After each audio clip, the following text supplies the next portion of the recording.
оила ягона муҳите аст ки тамоми хислатҳои дар давоми ҳаёт зӯркунандаи шахс аз он ҷо замина мегирад. агар оила солим аст, муҳити оила солим аст, пас фарзандон низ дар ҳамин рӯҳия ба камол мерасанд, ба воя мерасанд. дар ташкили чунин муҳити созгор ҷиҳати рушди муносиби хислатҳои наврасон нақши пеш аз ҳама падару модар ва дигар аъзоёни калонсоли ҷомеа ва оила хеле барҷаста аст. калонсолон қодиранд ки бо таҷрибаҳои андӯхтаашон аз зиндагӣ насли наврасро, фарзандонро дар рӯҳияи солим ва ба роҳи росту дурусти зиндагӣ раҳнамун созанд. дар бахши фарҳанги оиладорӣ ҳамкоронамон пайваста масъалаҳои марбут ба оиларо мавриди баррасӣ ва таҳлил қарор медиҳанд.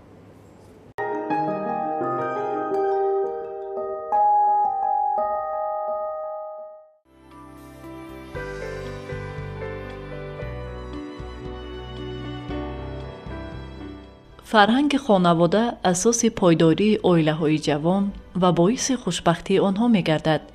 зеро ҷавононе ки одоби оиладорӣ, эҳтироми якдигар, баробарҳуқуқии зану мард ва фарҳанги муросоро медонанд, албатта оилаи солимро бунёд мекунанд. дар чунин хонавода муҳити созгор барои тарбияи фарзандон вуҷуд дошта, кӯдакон аз ҷиҳати маънавӣ дуруст ташаккул меёбанд. инсон тарбияе ки дуруст ёфт, аллакай ӯ ба оиладориву ба маърифати оиладорӣ, ба барпо намудани оиладорӣ аллакай омода мешавад. барое ки шахс оиладор бошад, пеш аз ҳама бояд ӯ тарбияи хуб дошта бошад. тарбияе ки инсон дар хонаводаи худ мегирад, албатта мо боварӣ комил гуфта метавонем ки он шахс келини хуб, ҳамсари хуб ва модари хуб шуда метавонад. чунки дар урфият гуфтаанд ки ҳунар беҳ аз зар аст. вақте ки зан соҳиб ҳунар мебошад, аллакай ӯ аз ӯҳдаи ҳам зиндагӣ, ҳам пастию ҳам баландиҳои зиндагӣ ба хубӣ фикр мекунам ки баромада метавонад. ман фикр мекунам ки хуштоманд бояд келунро ҳамчун фарзанди худ қабул намояд, чунки келун ба оилаи хуштоманд омадан ӯ ҳам духтари хона буд. бигзор анамун ҳамчун духтар қабул намояду дар қатори духтарони худ, фарзандони худ онро тарбия намояд, чунки келун ки ба хонаи нав ворид мегардад, аллакай дар он хона равиш ба тарзи дигар аст. бояд келун кӯшиш намояд ки ба анамун роҳи хона, ба ҳамон муҳити хона келунро одат кунонаду ҳамчун модарвор насиҳатгар бошад. агар духтарон мехоҳанд ки ҳамеша мавриди таваҷҷӯҳ ва қадрдонии ҳамсарони худ қарор дошта бошанд, дар ҳоле ки ҳолати рӯҳии шавҳар нохуб аст, бояд фарҳанги муросоро пеш гирифта чунин амал намоянд. вазифаи аввалиндараҷаи ҳар як ҳамсар ин бо як чеҳраи хандон, чеҳраи кушод пешвоз гирифтани анамон шавҳар мебошад, яъне ки падари фарзандон.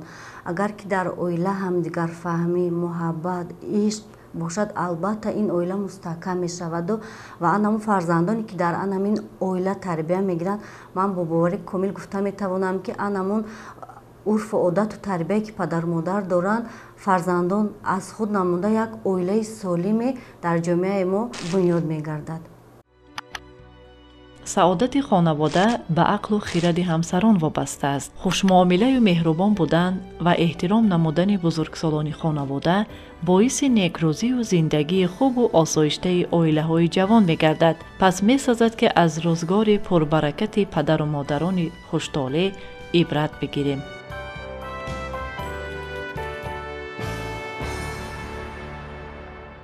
ниёгони мо дар ҳар давру замон дар рушди илму фанҳои гуногун нақши муассир ва ҷойгоҳи муайян доранд.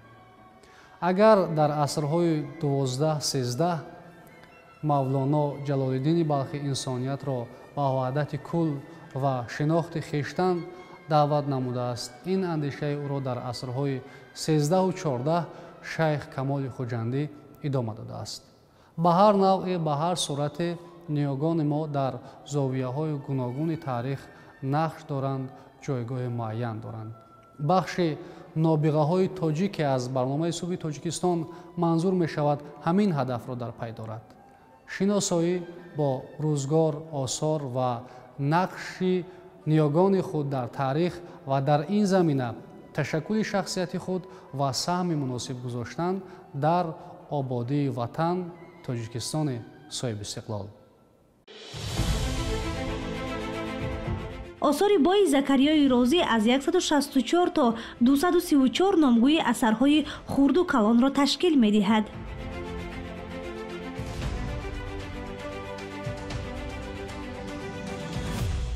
تعدادی اساسی اثرهای عبدالقادر بدیل در کلیات او در بمبئی چاپ شده است که در آن دبوچه، عرفان، طور معرفت، اشارات و حکایات، 4 عنصر، طلسم حیرت، غزلیات، رباعیات، ترکیبات و ترجیعات و امثال اینها گرد آورده شدند. ابوالقاسم فردوسی در تألیف اثر بیزوالش شاهنامه زیاده از 30 سال عمر خود را صرف کرده است. بس رنج بردم در این سال 30، عجم زنده کردم بدین پارسی.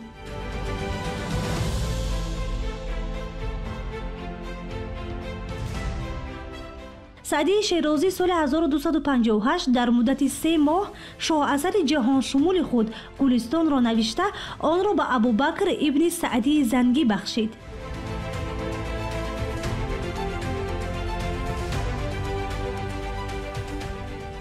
табибон дар натиҷаи таҳлилҳо ба хулосае омаданд ки заноне ки тамоку мекашанд хатари аз байн рафтани ҷанини писар дар онҳо мавҷуд аст ва ҳамзамон духтардор шудан эҳтимолият дорад.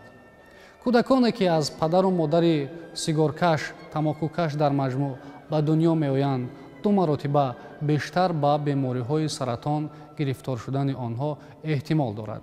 ин таҳқиқот аз ҷониби доктор Дилит Лигроф дар натиҷаи омӯзиши ҷанини 9000 зан дар давоми солҳои 1998-2003 ба вуқӯъ пайваста аст ё сурат гирифтааст. ҳамзамон доктор дар натиҷаи пажӯҳишҳо ба хулосае омадааст ки занони ҳомиладор ки тамоку мекашанд ё ба дуди тамоку наздиканд нисбат ба заноне ки аз ин марз дар амонанд 90% аз писардор шудан маҳрум мегарданд. ҳамаи ин нишон медиҳад ки тамокукашӣ ба ҷисму рӯҳи инсон зарари ниҳоят манфӣ дорад, фақат як одати зишт аст. иродаи устувор ва қавӣ дар кор аст ки танҳо ин одати бадро тарк кунем. истифодаи бардавоми тамоку барои шахс то ба бемории саратони шуш дар бадан оварда мерасонад. як дона сигор дар баргирандаи 8 то 20 мг никотин аст ки танҳо 1 мг он ҳангоми кашидани сигор дар бадан ҷазб мегардад. никотин пас аз ворид шудан ба ҷараёни хун мустақиман ба мағз мерасад ва сипас дар тамоми бадан пахш мегардад. дар бештари ҳолатҳо сабабгори фишорбаландӣ бемориҳои музмини ишемиявии дил ва умуман дигар бемориҳои музмине ки дар системаи дилу раг ҳаст оварда расонад.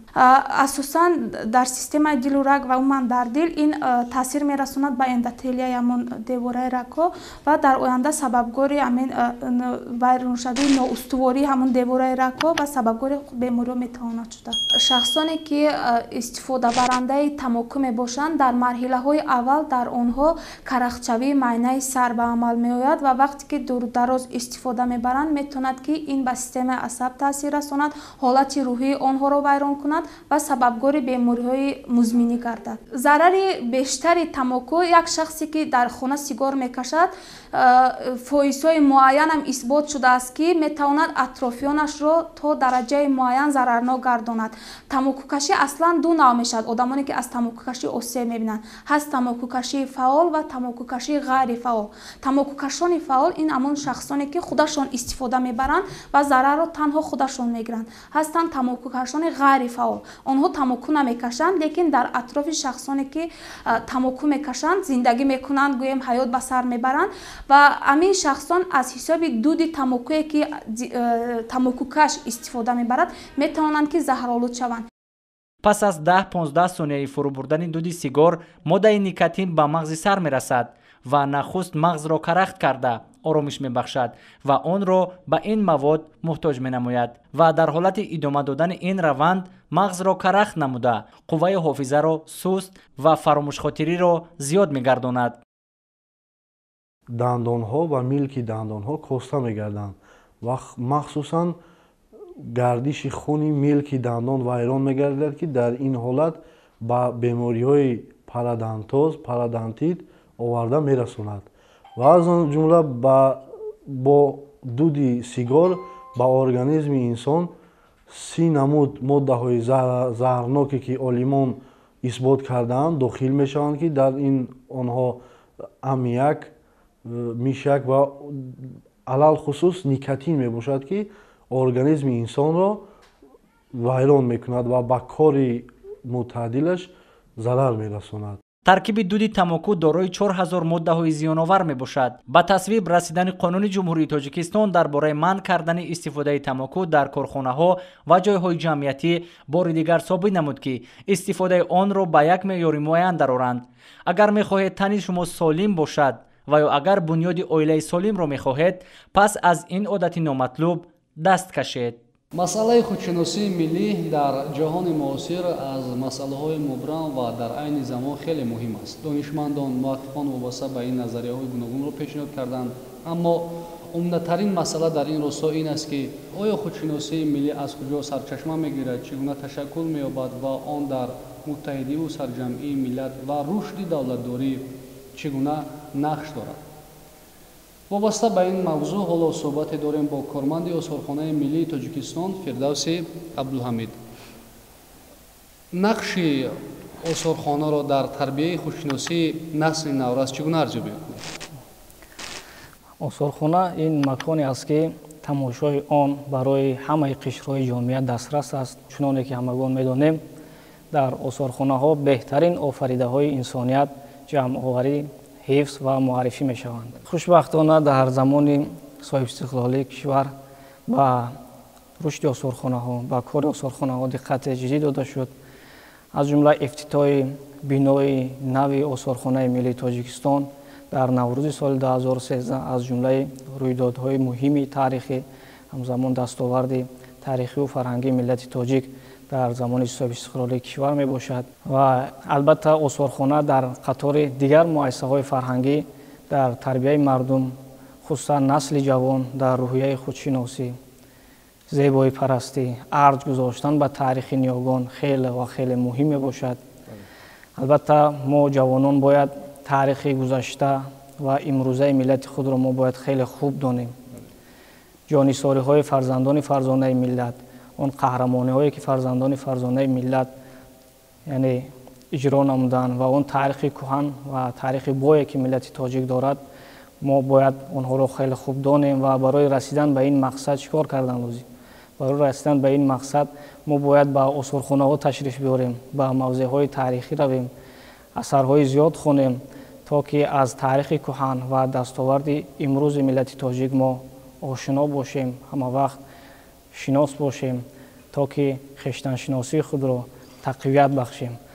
ва дар ин ҷода албатта осорхонаи миллии тоҷикистон як ганҷинаи бузурги мероси таърихиву фарҳангӣ аст. дар он 4 ошёнаи осорхонаи миллии тоҷикистон ки экспозитсия ороста шудааст, дар онҳо беҳтарин дастовардҳои миллати тоҷик мансуб ба давраҳои гуногуни таърихӣ ҷамъоварӣ шудаанд ва муаррифӣ мегарданд. ва ҳар як нафаре ки ба осорхонаи миллии тоҷикистон ташриф меорад, албатта доир ба таърихи бои миллати тоҷик аз давраҳои гуногуни таърихӣ, яъне мавзӯъҳо пешниҳод шудааст, ошиноӣ пайдо мекунад, ҳамзамон доир ба дастовардҳои замони муосир, яъне шинос мегардад. ҳар нафаре ки аз осорхона дидан мекунад ба тамошои он ёдгориҳои осорҳои таърихие ки дар осорхона маҳфуз дошта шудаанд меояд, мебинад, як ҳисси миллию, ҳисси ифтихор аз миллату тамаддуни ниёгони худ доштан дар ӯ бедор мешавад ва тақвият меёбад. ва ба бахти миллати тоҷик, миллати соҳибтамаддуни тоҷик, имсол шаҳри Душанбе, пойтахти тоҷикистони азиз, аз ҷониби давлатҳои аъзои иттиҳоди давлатҳои мустақил, пойтахти фарҳангии иттиҳоди давлатҳои мустақил эътироф гардидааст, эълон шудааст ва итминон аст ки ҷавонони мо, умуман шаҳрвандони мо аз ин ки Душанбе пойтахти фарҳангии иттиҳоди давлатҳои мустақил эълон гардидааст меболанд, ифтихор мекунанд ва ин ифтихорро бо масалан як ҳуввияти миллии худ, бо як ҳисси дӯст доштани сарзамини аҷдодӣ, ватан, қадр кардани дастовардҳои замони истиқлол, яъне боз ҳам бештар мегардонанд ва нишон медиҳанд. гап сари он меравад ки дар гӯшаҳои гуногуни осорхонаи миллии тоҷикистон вобаста ба шиносоӣ аз таърихи шаҳри душанбе ёдгориҳои зиёд нигоҳ дошта шуданд. Дар ин хусус чӣ назар доред шумо? Оё масалан нафароне ки ба осорхона меоянд метавонанд аз гӯшаҳои гуногуни осорхонаи миллӣ дидан намоянд ва вобаста ба ин ба таърихи шаҳри душанбе ошноӣ пайдо кунанд? ташаккури зиёд.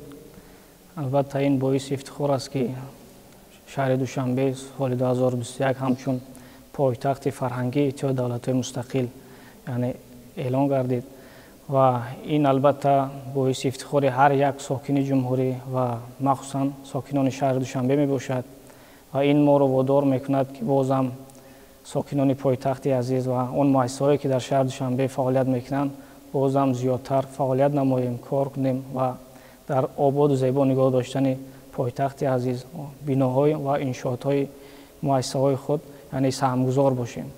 ва албатта дар экспозитсияи осорхонаи миллии тоҷикистон ёдгориҳое ки аз ҳудуди шаҳри душанбе дар давраҳои гуногун аз ҷониби бостоншиносон кашф шуданд, онҳо дар толорҳои алоҳида вобаста ба давраҳои худ пешниҳод гардиданд. аз ҷумла нигораҳои нодире ки аз ҳудуди шаҳри душанбе ба даст омаданд, ин гӯшвори тиллоӣ дар намуди сфинкс мебошад, ҳамзамон фалар бо тасвири дионис ки ин ёдгориҳо мансуби давраи юнону бохтар мебошанд ва хеле нигораҳои нодиранд ва аз ҳудуди шаҳри душанбе ба даст омаданд ки онҳо мансуби асри сеи пеш аз милод мебошанд.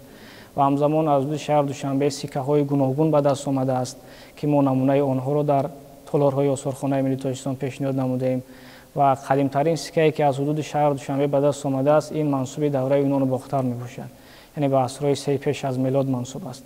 ва аммо бузургтарин дафинаи сикаҳое ки аз ҳудуди шаҳри душанбе бостоншиносон кашф намуданд, ин дафинаи сикаҳои сосониён аст, муқрагии сосониён ки онҳо ба асри панҷ мутааллиқанд ва мо чанде аз намунаи онро низ дар экспозитсияи осорхонаи миллии тоҷикистон муаррифӣ мекунем, пешниҳод намудаем. ҳамзамон дастаҳои кор дар устухони фил мансуб ба давраи юнону бохтариҳо ва рангдонҳои гуногун пешниҳод шудааст ки онҳо аз кӯҳан будани ин минтақаи тоҷикистон гувоҳӣ медиҳанд ва ҳаминро бояд ёдовар шавам ки бештарин бозёфтҳои таърихие ки аз ҳудуди шаҳри душанбе ба даст омаданд, онҳо асосан ба давраи юнону бохтар ва кушониён мансуб мебошанд ки бинед ки дар ин давраи дури таърихӣ ҳудуди шаҳри душанбе яке аз марказҳои маданӣ ба ҳисоб мерафтааст. чанде аз аксҳои таърихиро пешниҳод намудаем ки тавассути ин аксҳо иншоотҳо ва намуди деҳаҳои душанбе дар соли 1924 пешниҳод шудааст ва ҳамзамон дар толори истиқлолият мо иншоотҳои гуногуни пойтахтро пешниҳод намудаем ки онҳо муаррифгари дастовардҳои даврони навини миллати тоҷик мебошанд ки ва чуноне ки ҳамагон шоҳид ҳастем дар чанд соли охир пойтахти кишвар, пойтахти азизи мо хело рушд кардааст, ободу зебо гардидааст. аз ҷумла сохтмони иншоотҳои гуногун, аз ҷумла сохтмони манзил, иншоотҳои иҷтимоию фарҳангӣ, сохтмони боғу гулгашто хело ҳам бо суръати баланд идома доранд ки албатта ҳама ин дастовардҳо ҳар яки моро водор месозад ки баъри ҳифзи онҳо, баъри муаррифии онҳо ва баъри аз ҷумла кормандони осорхонаи миллии тоҷикистонро водор месозад ки баъри ҳифзи ашёҳои ба даст омада ва ҳамзамон муаррифии шоистаи ин дастовардҳои пойтахти азиз саҳмгузор бошем. ташаккури зиёд аз ин бармеояд ки шаҳри душанбе ҳарчанд пойтахти ҷавон аст, таърихи хеле қадима дорад, чун шумо гуфтед ки тангаҳо, сикаҳо аз давраҳои асри сеи пеш аз милод масалан дар осорхонаи миллӣ нигоҳ шуданд ки аз ҳудуди шаҳри душанбе бозёфт гардиданд. ҳастанд ҳаводорон, хонандагон, умуман шаҳрвандон ки барои махсусан тамошои ҳамин ёдгориҳое ки аз ҳудуди шаҳри душанбе бозёфт шуданд ва пешниҳод шуданд оянд ба осорхонаи миллӣ? албатта аз осорхонаи миллии тоҷикистон ҳамарӯза шумораи зиёди тамошобинон дидан мекунанд.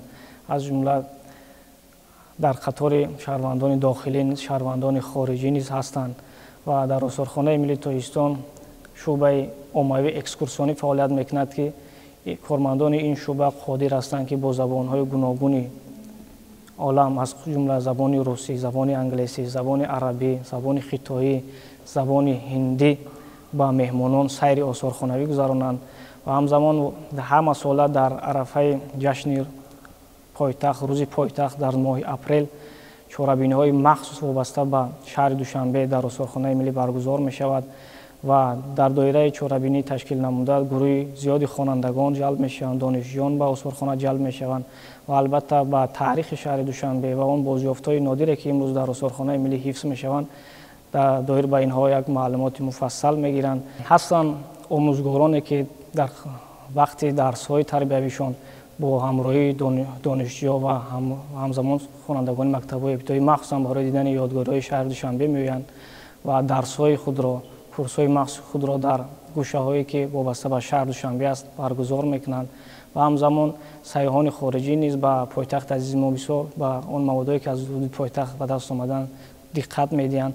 аз ҷумла он гӯшворе ки дар намуди сфинкс аз ҳудуди шаҳри Душанбе бозёфт шудааст, ин дар ҳудуди Осиёи Миёна ягона мебошад ва ин ёдгорӣ бештар диққати хориҷиёнро ба худ ҷалб намудааст. барои суҳбат ташаккури зиёд бинандагони гиромӣ ёдовар мешавем ки суҳбате доштем бо корманди осорхонаи миллии Тоҷикистон Фирдавси Абдулҳамид дар мавзӯи нақши осорхона дар ташаккули худшиносии миллии насли Наврас.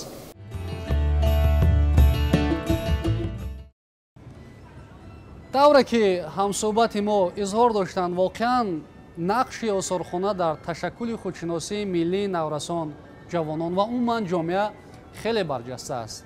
фақат даъват ин аст ки ба осорхона биёем, тамошо кунем, ба осорхонаи миллии Тоҷикистон ва ба дигар осорхонаҳо тамошо кунем, гузаштаи дури худро амиқтар донем, آموزیم، شناس شویم و با شناخت تمدن نیاگان خود نقش خود را در رشد جامعه امروزه تاجیکستان، جامعه صاحب استقلال، حقوق بنیاد تاجیکستان بیشتر گردانیم. برنامه امروزه صبح تاجیکستان با پایان رسید. سربلند و پیروز و خانه‌آباد باشید.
چشم خاموش سبتی نروز